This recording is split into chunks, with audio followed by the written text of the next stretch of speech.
pour cette évangélisation des nations. Nous te disons merci. Merci parce que tu as voulu de nous aujourd'hui exposer à ta puissance, à ta force. Et te demander une seule chose, Père, que Jésus seul soit glorifié. J'aimerais donner ce que tu as prévu, pas en partie, mais entièrement. J'aimerais pouvoir le faire à 100%. Je ne souhaiterais pas que ça se fasse à 10 à 15%, mais que ça se fasse entièrement. Et quand ce qui est de moi voudra réagir, Seigneur, étais sur nous. Manifeste-toi au nom de Jésus. Amen. Que Dieu vous bénisse. Amen. Je vous salue dans le précieux nom de notre Seigneur Jésus-Christ. Amen. Merci premièrement aux curés, aux responsables de la paroisse qui ont permis, qui ont autorisé cette activité. Je remercie le berger Oscar qui, depuis quelque temps, a fait cette démarche et qui a travaillé d'arrache-pied avec mes collaborateurs pour qu'on puisse être là. J'ai été bien reçu, bien accueilli, bien logé, en tout cas, d'être ici.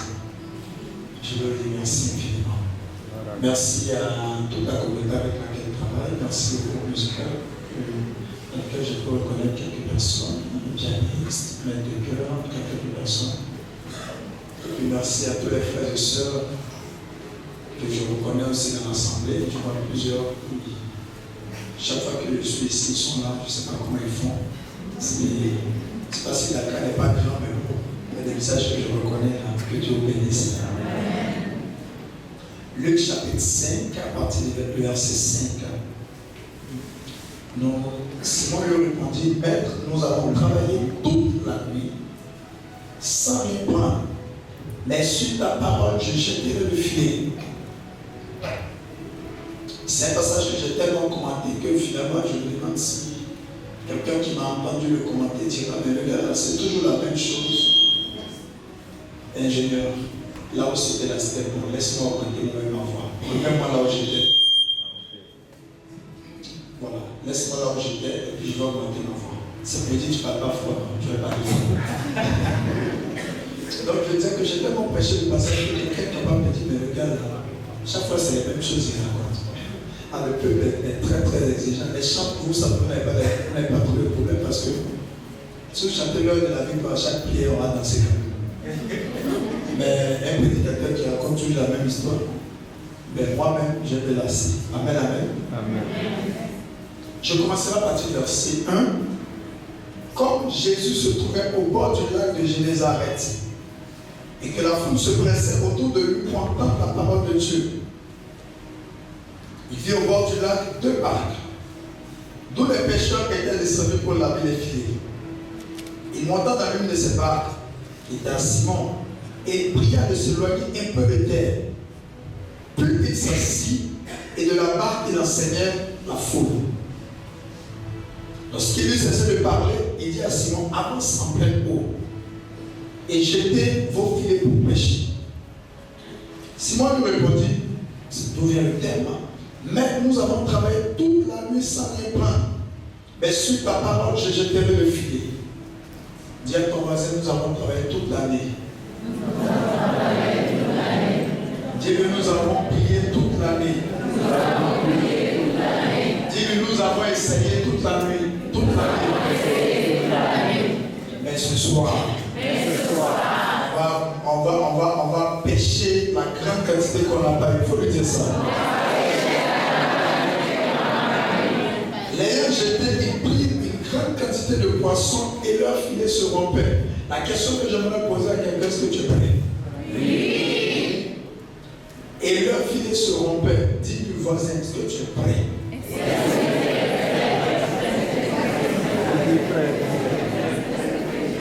Verset 7. Ils firent signe à leurs compagnons qui étaient dans l'autre barque de venir les aider. Ils vinrent et remplirent 2 barques. Demande-lui, est-ce que tu as du soutien? Est-ce que tu as du renfort? Demande-lui.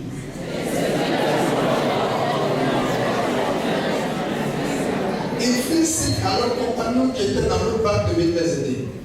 Ils vinrent et ils remplirent les 2 bacs au point qu'elles s'enfonçaient. Demande-lui, est-ce que ceux qui sont venus te soutenir pour attraper la bénédiction, est-ce qu'ils sont solides?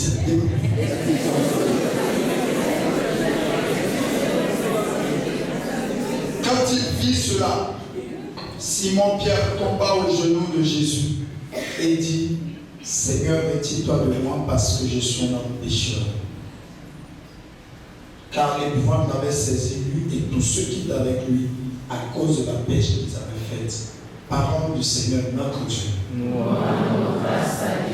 Déjà, la fin que je vous donne ici doit nous faire retenir ceci. Bon, si vous ne venez pas loin, je suppose que vous allez retenir. La finalité du miracle, c'est de susciter la crainte de Dieu dans notre cœur. Le miracle, ce n'est pas pour le spectacle. Un miracle qui ne vous emmène pas à craindre Dieu, faites attention. La deuxième chose que j'aimerais nous dire avant d'attaquer le thème, bon, on est déjà dans le thème, le secret du miracle, c'est l'obéissance à la parole de Dieu. Le secret du miracle, c'est l'obéissance à la parole de Dieu. Nous sommes en Luc 7, verset 4. Avance en pleine eau et jetez vos filets pour le péché. Le secret du miracle, c'est le verset qu'on m'a donné. Il rappelle à Jésus, on a essayé toute la nuit, il dit, bon, mais comme tu as dit, on va faire. Et vous pouvez trouver ça en parallèle dans Jean chapitre 2. Le premier miracle émane de faites tout ce qu'il vous dira. Donc, le secret du miracle, ce n'est pas une prophétie, ce n'est pas une parole de connaissance, c'est d'abord l'obéissance à la parole de Dieu. Amen, amen. Amen. Maintenant, on va poursuivre notre étude. Nous avons peiné toute la nuit. Ce thème touche quelqu'un qui a essayé par ses propres forces. À qui ce soir, je veux dire, essaie par l'Esprit de Dieu, tu feras la différence. Ce thème est un thème pour quelqu'un qui est sur le point de baisser les bras. Avec quelqu'un qui ne sait plus comment essayer, qui a fait intervenir les témoins, les amis d'enfance, les parents pour sauver son foyer et le résultat est sorti zéro. Quelqu'un qui a fait intervenir les relations, les contacts pour avoir du boulot et qui n'a pas eu bien de cause. Nous avons perdu toute la nuit est un passage pour des personnes qui ont d'abord essayé. Frères et sœurs, sœurs et frères, on parle de la pêche miraculeuse. De quoi s'agit-il? Des pêcheurs qui sont allés au bord de l'eau, ils sont allés chercher là-bas, avoir des poissons. Pierre a une femme, il devait rentrer avec le poisson et même vendre. Ils ont essayé toute la nuit, il n'y a pas de résultat.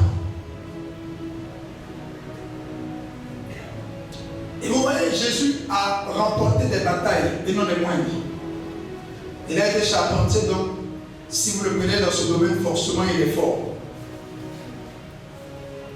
Face aux scribes, aux pharisiens, il a fait ses preuves en termes de théologie. Des fois même, on lui a tendu des pièges pour voir s'il sait ce qu'il dit.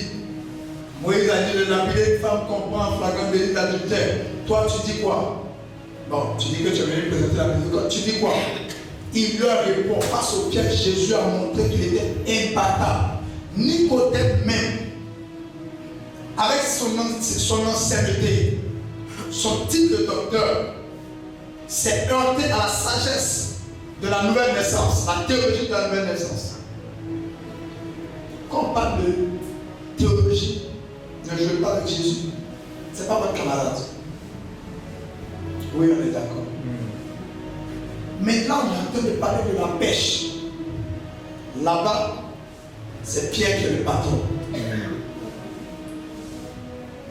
La preuve, les autres étaient dans la barque de leur père. Pierre, lui, était dans lui-même sa barque. Ça veut dire qu'il n'était pas un apprenti pêcheur, il était un maître pêcheur. Et donc, la réponse qu'il donne à Jésus, ce n'est pas une réponse, je vous expliquerai, c'est une réponse avec un sens. Qu'est-ce qu'il veut dire à Jésus? Charpenterie, ça tu connais. Théologie, tu connais. Mais la pêche là, c'est pour nous.